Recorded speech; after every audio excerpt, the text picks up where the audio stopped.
kita disebut manusia ketika memiliki 3 unsur. Tolong dicek ya, kira-kira siang ini 3 ini masih ada nggak? Kalau 1 tidak ada, kita kehilangan kemanusiaan kita. Mas Bilar cek nanti ya, masih ada nggak nih? 1 di antara 3 nih. 1, ada fisiknya. Dia awas. Oke? Akman ya, bahasa Arabnya jism, fisik tuh. Semua yang terkait dengan kebutuhan fisik disebut jasmani. Ya, jasmani itu dari bahasa Arab, segala yang terkait dengan fisik, jasmani. Oke, tuh. Izinkan saya mengamati, aman ya. Oke. Kedua, ada akalnya. Ini untuk membedakan dengan hewan. Akal. Sekarang hari apa? Sabtu ya. 1 tambah 1 berapa? 2. Aman berarti ya. Karena hewan tak mungkin ya bisa berhitung. Baik. 3, ini. Ada rohnya. Ini disebut aklani yang terkait dengan kebutuhan akal. Ini disebut rohani. Oke? Spiritual question, intellectual intelligence atau intellectual question, kemudian ini physical ya, question. Balik sini. Pelan-pelan. Disebut manusia kalau 3 ini seutuhnya ada. Kalau ia fisik dan akal saja, rohnya tidak ada, maka dia menjadi mayat. Meninggal. Selesai ya? Oke. Makanya digambarkan pulangnya itu tenang. Tenang itu bahasa Arabnya sukun. Sukun, tenang.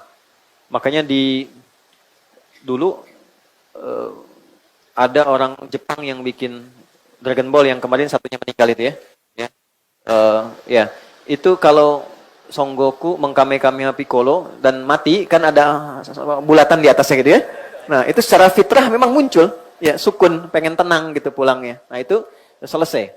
Kalau dia, fisiknya ada, roh ada, akal tidak ada. Ini hewan. Hewan tidak berakal. Tapi kalau fisik tidak ada, akal ada, roh ada. Ini gentayangan. Ya, sate 200 tusuk gitu ya. Ini persoalan tuh. Nah, ini gambaran disebut manusia. Tapi poinnya adalah Allah menginginkan manusia seutuhnya menjadi sehat dan baik. Karena itu, kebutuhan fisik mesti dipenuhi. Maka turunlah ayat-ayat pemenuhan kebutuhan fisik. Contoh, Quran surah kedua Al-Baqarah di ayat 168. Paling kanan sebelah bawah. Ya ayyuhan nasu kulu mimma fil ardi halalan thayyiban. Hei semua manusia tanpa kecuali. Jadi mengikat hukum, lintas keyakinan. Walaupun imannya kuat, tetap menjaga fisik itu mesti dilakukan.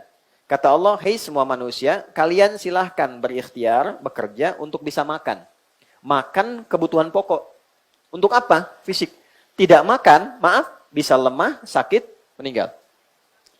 Lebih dari itu, jangan lupa, bukan hanya fisik. Tapi akal pun mesti diberikan kebutuhannya, nutrisinya. Karena itu disebut aklani. Untuk apa? Meringankan tugas fisik. Semakin kuat dan pintar akalnya, semakin ringan tugas fisiknya. S1 dengan S2, itu pekerjaannya pasti lebih berat S1.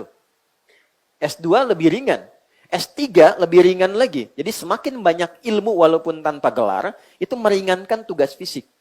Karena itulah turun ayat-ayat yang memenuhi kebutuhan intelektual kita. Bahkan ayat pertama turun bunyinya, Iqra, diminta baca. Lalu diminta riset, afala yanzuruna ilal ibili kaifa khuliqat. Silahkan di bidang perhewanan, riset.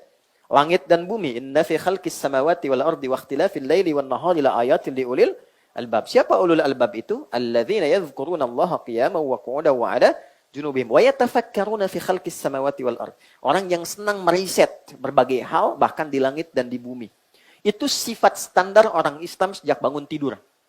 Jadi kita itu orang Islam, menariknya oleh Nabi diminta sejak bangun tidur memfungsikan akal kita secara sempurna untuk menyiapkan agenda harian kita dari sejak bangun tidur.